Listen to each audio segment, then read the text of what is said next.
Will the Tigers win one and lose one in split squad spring training? We'll talk about notable performances from that, including the return of Casey Mize. We'll talk a little bit about the injury report, and then we will player preview Colt Keith. All today on Locked On Tigers. You are Locked On Tigers, your daily Detroit Tigers podcast. Part of the Locked On Podcast Network, your team every day.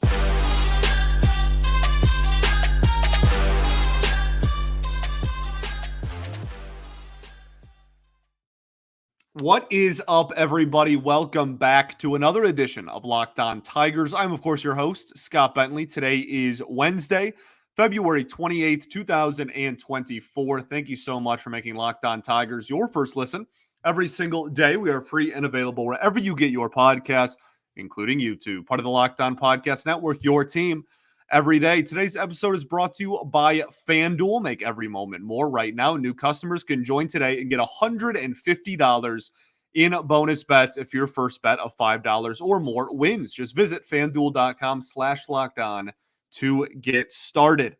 All righty. Welcome back. Happy middle of the week. Almost just choked on air. Happy middle of the week to everybody. Happy Wednesday to all. I could restart the show, but you know what? We're going to give you just the raw, just the real, okay? So I'm not going to. Let's talk about Casey Mize. We'll do that. We're going to talk about the split squad. I think yesterday I only mentioned the Orioles game, so that's my fault. They did play two games and split squads on Tuesday, one against the one against the Baltimore Orioles, one against the Toronto Blue Jays. Casey Mize pitched in the Blue Jays game, so we'll talk about him. We're going to talk about the injury report that came out for this week. It seems to be trending in the right direction for everybody. And then we'll end the show by player previewing Colt Keith, what we can expect out of him this upcoming season. So let's start with these split squads. Won one and lost one. Lost to the Orioles 2-5. Beat the Blue Jays 6-4. We'll save Mize for last because he's going to be the kind of the biggest talking point of this. Baltimore got a few backups that will be on the major league roster, and then a lot of minor leaguers. Kreidler, Kessenhura, Vierling, McKinstry, Malloy, Parker Meadows. I guess Jake Rogers was the cleanup hitter, 0 for 3 for 3 Ks. Not a great start to the spring there. But Parker Meadows has a hit. This game not even remotely close to being televised or really even covered by too many people. Everyone kind of had all their eyes on Casey Mize, and he was at the Blue Jays game. So very little of anything really of note came out of this Baltimore Orioles game. Matt Manning did, however, had 2 innings of no-hit ball with 1 walk and 2 strikeouts. We'll gladly take the 2 strikeouts. They had several of their major leaguers in the Orioles lineup as well. But yeah, the big thing with Manning is how many strikeouts can he get on a consistent basis at the major league level. So that's going to be a huge thing to watch out for him in spring training. But spring training, as we've talked about a lot over the last week, you take everything with a big grain of salt. Can't look too much into a lot of this stuff. But getting swings and misses in general is going to be a big deal for Matt Manning. And then obviously when the regular season starts, that'll be one of the biggest things we focus on. So, 2 strikeouts and 2 innings, 1 walk, no hits. Not a bad day at the office. Not a bad start to spring for Matt Manning. Ty Madden appeared in that game, gave up a lot of base runners, but didn't give up any runs. So I guess, shout out to him there. Not really too much else. Ryan Kreidler continues to wow defensively. AJ Hinch and really all the coaches keep talking about how impressive he has been defensively. He goes 0 in this game, though, so you're going to have to hit at least a little bit. Malloy goes 0 but still has been really good so far early on in the spring. Parker Meadows gets a knock, has been pretty solid as well. That's pretty much all there is. Not too much to report out of the Orioles game. Again, 2-5 loss. I don't care about wins and losses. I urge you to do the same. But at the end of the day, if you think it matters, then you do you. For Blue Jays and Tigers, again, obviously biggest stories Mize. We'll talk about that at the end.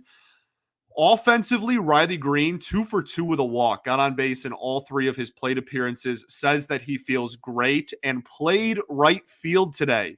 Huge sign, right? I mean, we were talking about when this thing happened, we were like, oh, yeah, he'll probably DH the entirety of spring training. And then, most of the beginning part of the season. For him to already, even if it is just an inning or two, right? And this was kind of like half the game. For him to be playing legitimate innings in like his second spring training outing in the field, I think is a good sign and a sign of him feeling pretty healthy and good out there. So that's obviously great. Spencer Torkelson goes 1 for 1 with a hit by pitch. Alek Manoah, I mean, that downfall needs to be studied. Dude went from an all-star to single A in a season. And obviously they recalled him back last year, but he whatever he had, man, he has just completely lost it. And in this game, very early on, he hit Spencer Torkelson in the head, hit him in the head, and then the next batter plunked Mark Canha.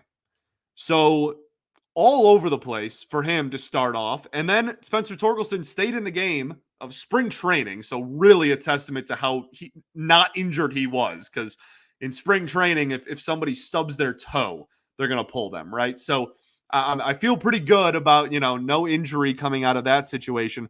Stays in the game and then crushes like 111, 110 exit velo, smokes a hanging slider from Manoah in his next plate appearance. Just absolutely was all over.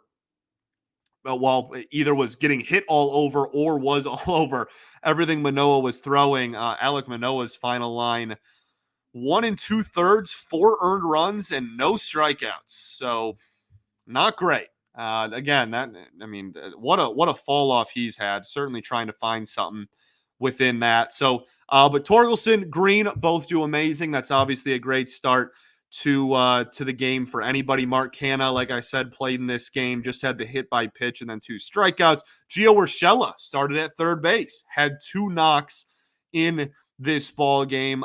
Colt Keith with an absolutely beautiful double in this game as well.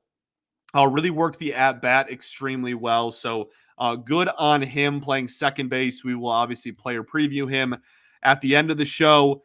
Who else? Justice Bigby, Ofer. Akil Badu, Ofer, but gets a walk.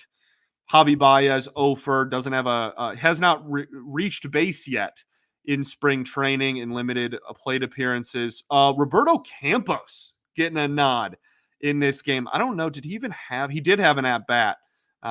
Did not get on base though, so that's kind of an interesting one. I would love to see some more Roberto Campos, the myth that is, the myth, the legend that is Roberto Campos. So yeah, a little bit to take out of that offensively, but you're clearly again facing a guy who is struggling mightily over the last calendar year and a half on the mound. Let's talk Casey Mize. Jason Foley hit 100 miles an hour. That was cool to see, I guess. Shelby Miller looked pretty darn good as well. From the pitching side of things, Andrew Chafin did not.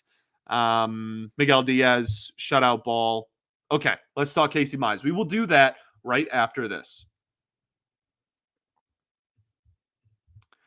Get buckets with your first bet on FanDuel, America's #1 sportsbook, because right now new customers can get $150 in bonus bets with any winning $5 bet. That's $150 if your bet wins. Bet on all your favorite NBA players and teams with quick bets, live same-game parlays, exclusive props, and so much more. Just visit FanDuel.com/lockedon and shoot your shot. FanDuel, official sportsbook partner of the NBA. All right, everybody, welcome back here. Segment 2 of Locked On Tigers. Appreciate y'all for tuning in, making us your first listen every single day. Shout out to the everydayers that do tune in every day. We will be back tomorrow recapping some more spring ball. I believe they play on Wednesday, or on what day is it? Today is Tuesday. So we will certainly be, they play Pittsburgh tomorrow or today as you're listening to this at 1:00. So we will certainly talk about that and then player preview another player, talk about any news that comes out. Also be sure to check out Locked On Sports Today, the first ever national sports 24/7 streaming channel on YouTube. And it's now also available on Amazon Fire TV and the free Fire TV channels app. Okay, so talking about Casey Mize, his final line in this one, if I can pull it back up here, the beauty of 2 games being played in one day. You have a million tabs open. 1 2/3, 1 hit, 2 earned runs, 2 walks, 1 strikeout. Also worth noting that this is spring training, and it's very early in spring training to show how little these games from a win-loss perspective matter. You literally can pull a pitcher and then put him back into the game. Okay, and that is what happened with Casey Mize. He loaded the bases in the first inning. They pulled him, and then he went back out there and got a strikeout, had a much better second inning of work under his belt. So that is something that I think is really just, if you want the biggest reason as to why I take very little stock in wins and losses in spring, that is probably the one that I'm going to point to a lot of times. You can literally pull people and put them back into games. But Casey Mize, really rough first inning as far as command goes. Kind of all over the place. A lot of walks. Like I said, 2 walks, loaded the bases, gets pulled, goes back out there for the second, records a strikeout. Looks significantly better, calms down a little bit. I'm sure a lot of emotions just kind of amped up. First time he has been on a mound in almost 2 years in a even semi-competitive setting. And obviously he even admitted, like, spring training baseball, not exactly the definition of competitive, but it meant a big deal to him, he said. And they had a huge moment before the outing. Apparently the team did, where they kind of welcomed him back, and he got to thank all the trainers and everybody who's been working with him over the last couple of years. So really cool moments, just from a, taking the baseball aspect out of it, just from a humanity like kind of moment, very, very cool to see all of his hard work over, again, almost 2 calendar years. The last time he pitched in a game was April of 2022. It's it's almost March of 2024. Like it's so wild that it's been so long already. So I think that good to see him settle down there, get a strikeout under his belt, get some swings and misses. This game not televised because awesome. But I think the thing that we can look at here are the metrics, and Baseball Savant is a beautiful thing that provides us a lot of information. There is a boatload to take out of this. So Casey Mize, his fastball topped out at 97.3 miles per hour and averaged 95.7 miles per hour. That is up almost, or over rather, 2 miles an hour from the most recent data they have on him from a year-to-year basis, where he was, 2.3 miles an hour up on the four seam, 2.2 on the splitter, which he threw more of than any pitch besides the four seam fastball. 2.2 on the slider, 1.6 on the knuckle curve.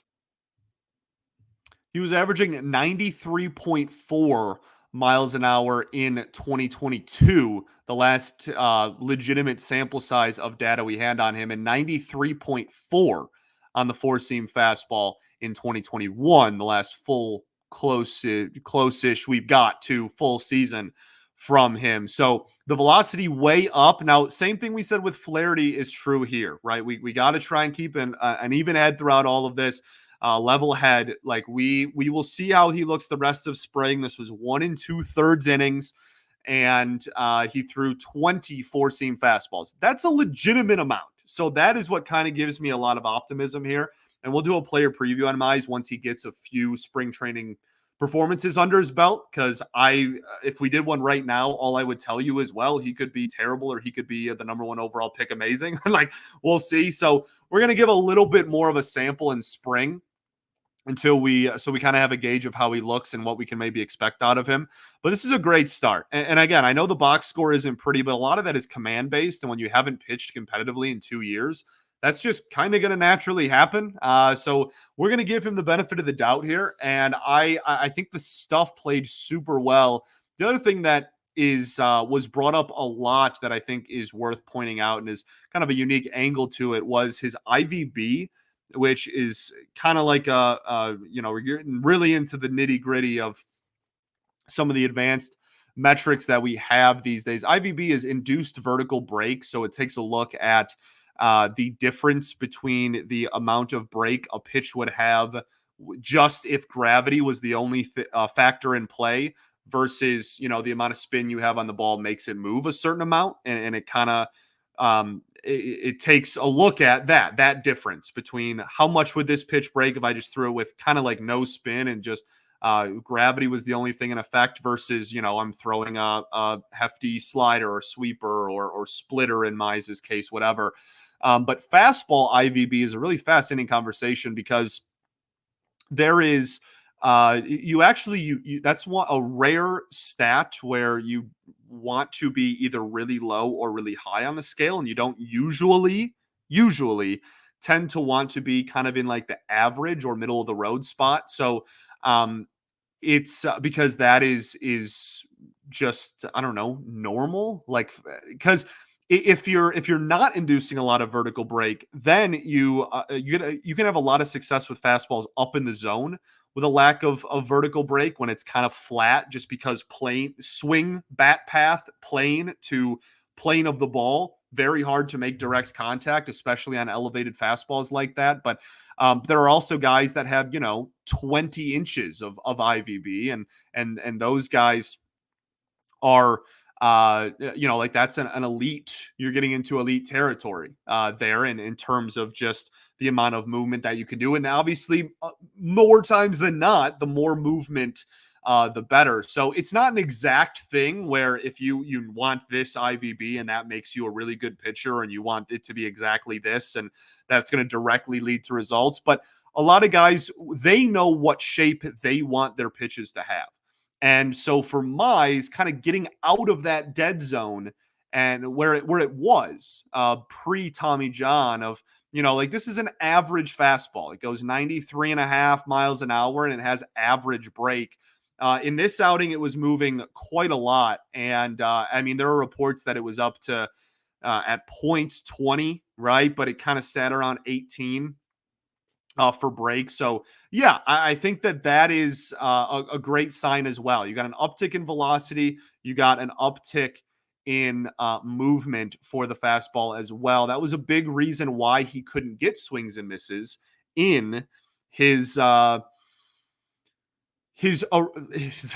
just, my brain just was thinking of 2022 versus 2023 and what year is it. That's why he couldn't get a lot of swings and misses in 2021, right? Because the fastball wasn't playing that well. And then again, he didn't have a splitter at one point, and he just became kind of like a pitch to contact type of pitcher. So I think that's a really important thing. Again, the box score isn't the craziest thing in the world. And we're not going to take we're not gonna overreact or underreact any amount here, but I think that this is a fine start. And the box score doesn't really bother me too much. The command will come with time. I'm much more interested in how the stuff looks, and the stuff, by all reports and numbers, was great. Okay, cool. Let's talk about Colt Keith. We spent a lot of time on Casey Mize there, obviously. So Colt Keith is going to be the opening day second baseman. I am rather confident in that statement. I would not say it on here if I didn't have some confidence that was going to happen. And I don't think that's a hot take anymore after the contract extension. I think everybody's pretty well aware that he's going to be the opening day second baseman. But if you take a trip down memory lane and you go in your time machine and go back just 2 months, pre-contract extension, that was kind of going out on a limb a little bit. And if you go back 2 more months, I would say at the end of last season, that was going out on a limb a little bit more than just a little bit. And I want to say since November, we've been talking about on here how he was going to be the opening day second baseman. And I was ready to get proven wrong if they brought in somebody who could play second base for, an everyday starter type of move there. And they never did it. And I think that is all the kind of evidence I needed once we got into January of like, all right, well, it's probably not going to happen. And the extension obviously happened, and now everybody is on board. So I think that with Colt Keith, the excitement is at an all-time high. I would say at the end of last season, it was at a extreme peak as well, and people, myself included, were very upset that he wasn't called up. I still am upset that he wasn't called up, to be honest with you. I think if he struggles in April, we're going to look back and go, well, it would have been really cool to kind of have him have a month to get the kinks not worked out. Baseball is constant adjustments, and I'm not saying if he got called up in September, his career would take a completely different path or anything, but he will inevitably struggle this year because he's a rookie and this is his first ever taste of Major League Baseball.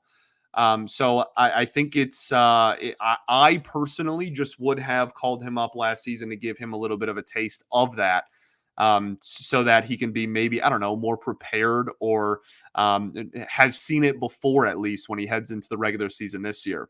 Obviously, he's going to get a lot of playing time in spring training as well, and I'm pumped about that. He should get a lot of playing time in spring training. Okay, let's talk about a little bit of the numbers and then what I expect out of Colt Keith this season. We'll do all of that right after this.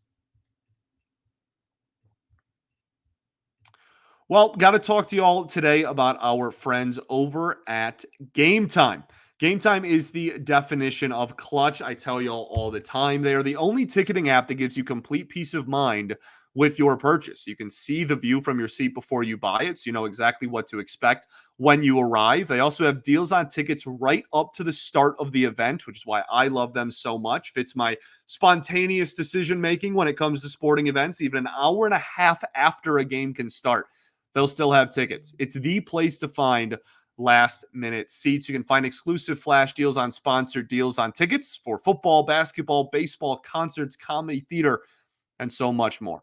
So with zone deals, you can pick the section, and Game Time will pick the seats for big time savings as well. They also have the Game Time guarantee, which means you always get the best price. If you find a ticket in the same section and row for less, Game Time will credit you 110% of the difference. So download the Game Time app, create an account, and use code LOCKEDON, all one word, for $20 off of your first purchase. Terms apply. Again, create an account and redeem code LOCKEDON, capital L, capital O, for $20 off. Download Game Time today. Last minute tickets, lowest price guaranteed. All right, everybody, welcome back here. Third and final segment of Locked On Tigers. Appreciate y'all for tuning in.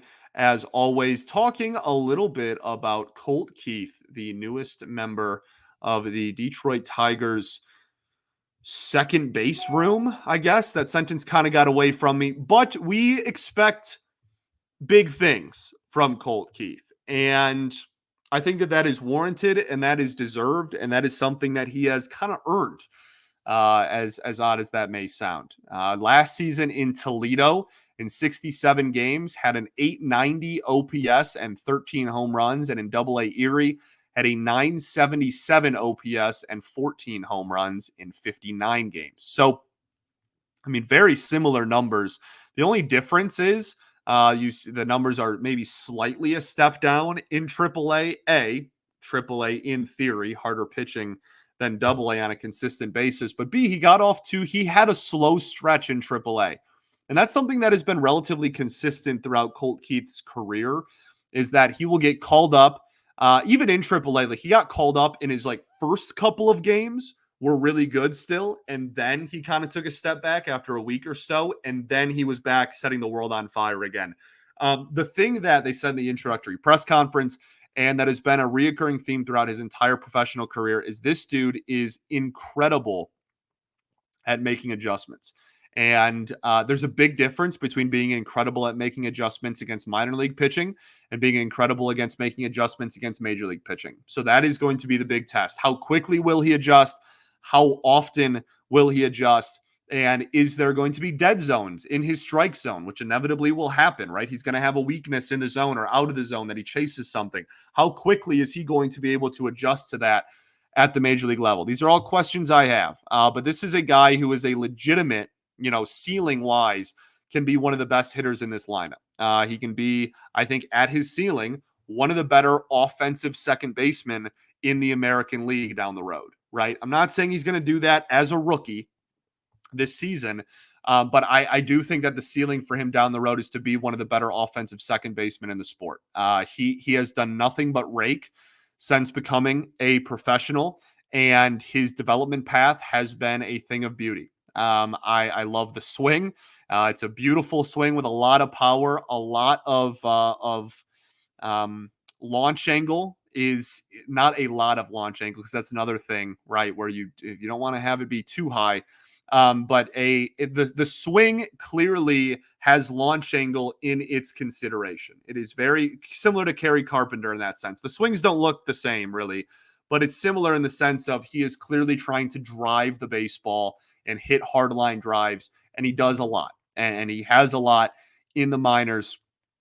And I fully expect him, once he is fully acclimated and adjustments have been made, to consistently do that at the major league level. The biggest question about Colt Keith is A, how much can we expect out of him out of year one? And B, how much overall value will he bring a team with his defense? I am not worried about the long-term outlook on Colt Keith hitting. I'm not. I'm rather confident that this dude is going to be a well above average major league hitter. Now, does that mean that he's going to have an 1,000 OPS at any point in his career? That's like, prime Miguel Cabrera. Like, I'm not saying that he's going to be like an MVP, winner necessarily, but I am expecting OPSs in the 800s, like relatively consistently at some point in his career. That does not worry me. I don't question that. I don't really have any concerns about his ability to do that. But short-term hitting, so what we can expect out of him in 2024, and then long-term overall value outlook given the defense. Let's start with the defense, and then we'll kind of mix in the last part with just overall expectations I have for him in 2024 and what I want to see out of him. When it comes to his value and how much value he's going to bring, a lot of it's going to come down to how good he is defensively. Unless he's just an absolute train wreck at the plate for the entire season, which I don't expect, and I don't think too many people do expect. I think that it's going to be a question of, is he hitting well enough to, I don't want to say justify the defense, but I do think that early on there are going to be some questions about his defense. And, for everything that got thrown Jonathan Scope's way and whatnot, we really have seen some pretty solid defense at second base over the last few years. Jonathan Scope put together one of the best defensive second baseman seasons of recent memory 2 years ago. Obviously, that fell off the wagon, and he did not hit well enough to justify his really good defense, if you want an example of that. But like we've seen that Andy Ibanez was more than solid, right? Above a plus defender, if you will, at second base last season. Zach McKinstry was a plus defender all over the field last year. Like we really have gotten some sound defense. And, for as much heat gets thrown Javi's way, which I'm not saying it's unjustified or unwarranted, so take a deep breath. But he is still has incredible range. And when he's not making throwing errors, is still one of the better defenders in really the entire game of baseball. And so having that up the middle can be intimidating, and turning double plays is a big thing that Colt Keith's talked about a lot. I think the big thing for him is going to be quickness of footwork around second base. I'm not too worried about the range. He's a pretty athletic dude. I think that, like Jonathan Scope wasn't like the epitome of like an athlete or anything like that. And he was also a really big second baseman, and he was a massive plus defender at second base for many years, again, especially in 2022. So I'm not worried about him getting to the ball. It's more like footwork and putting yourself in a position to make a play, whether it's, the receiving end of a double play or putting your body and footwork in a position to then throw the ball to second, right, and throw it over to Javi there.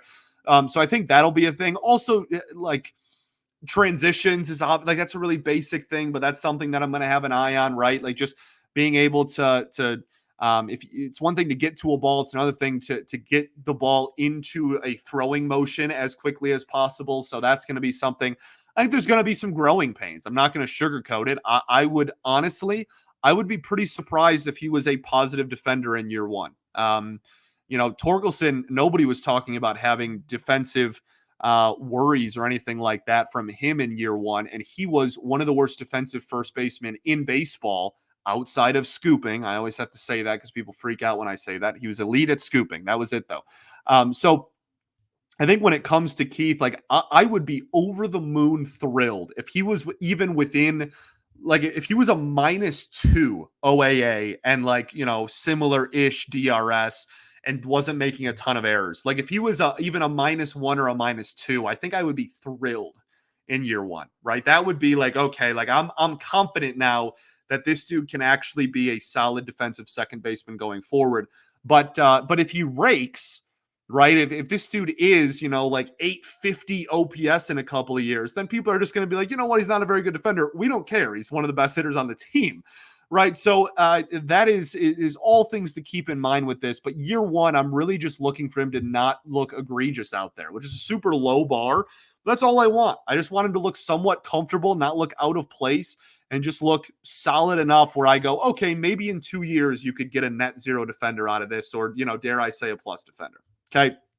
Not making it try to sound like this dude's terrible with the glove.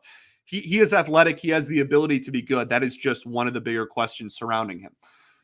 Let's talk about 2024 specifically, and then I'll send you on your way. Look, if this dude has a league average OPS and is within a point or two of net zero defense, I'm thrilled. I'm counting that as a win, right? 15 to 20 homers, mid 700s OPS. Maybe has a month early on in the season when people adjust to him and he struggles, and then, gets a little bit hot as the season goes along. I'm counting that as a victory. I know people, like hot take radio is like the big thing and whatnot. I'm not going to come on here and say like he needs to have an 815 OPS and get rookie of the year votes if he wants to be worth like that's just I do think he has the ceiling. He has the ability to get rookie of the year votes. That would not shock me. I think the money, we'll do kind of a FanDuel episode here as we get closer to the season. I think there's decent odds on him to get rookie of the year. I don't think that's the dumbest idea in the world to maybe place something on that. But as far as expectations, I don't care about award races. I care about the Detroit Tigers. And I don't think he cares about award races. I think he cares about producing and contributing to a winning ball club. So I would love my biggest, if he hits this, we're talking about me being absolutely thrilled, would be somewhere between a 760 to a 780 OPS, 15 to 20 homers, a solid average. The walk rate is something that in his career he's been really good at, which is another reason why I think Scott Harris loves him. 11.5% walk rate in AAA last year and a sub 20% K rate. If he can, I'm not expecting that, but if he can walk league average amount, strike out around league average amount, show off the pop a little bit. I'm also really hoping that he can hit lefties well. Major league lefties are a different animal, man. That is a huge leap for a left-handed hitter to have to deal with. So that's another thing I'm looking for, right? You're seeing it, my ADHD doesn't help, but just my brain coming at this from a million different angles, man. Like he will struggle in some of these areas. He will excel in some of these areas. I am just really looking for a player that at the end of the season, I can go, I saw it. I saw the glimpses. I'm confident in the future. Okay. So if he has anywhere from, like I said, 15-ish home runs, beautiful, right? Anywhere from 15 to 20, that's a win. Even, if he has 14, whatever, sure. If that OPS is in the mid, or dare I say even upper 700s, beautiful. That's going to be an above league average hitter as a rookie. Beautiful. You know how many above league average hitters we had last year? Not that many. If we can get that out of a rookie second baseman that can be a building block for what he can become down the road. That's really exciting. And I also kind of expect him to catch fire at some point. And, it may take a couple of months to adjust, but if this dude by August, maybe, in the month of August or September, we see him light it up and he has a 900 OPS in a month or something, like that would be another great indication of the future. And then just don't look completely uncomfortable and like a baby deer at second base, which he won't. That dude's not going to look like a baby deer anywhere. He is large and rock solid, to say the least. So, that's kind of what I'm expecting out of him. As far as WAR, most of the projections have him somewhere between 1.5 and 2 win player. I'm taking that as a win if he can be somewhere in that category. The closer to 2, the better. Anything over a 2 WAR player you're talking about a guy that might end up getting Rookie of the Year votes. All right. I'm thrilled for Colt Keith. I have not been this excited about a prospect probably since Green and Torkelson. Probably. I'm so excited. I'm so excited.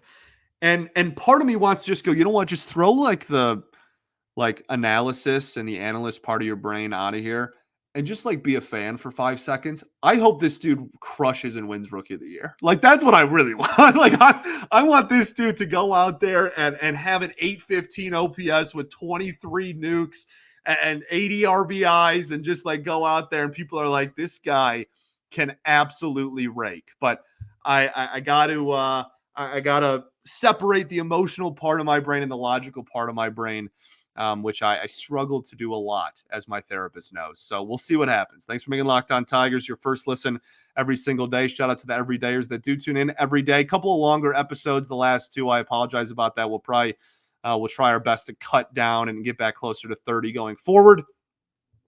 We'll see you tomorrow, baby. Peace and love. Going to therapy's dope. I will catch y'all then. Go Tigers.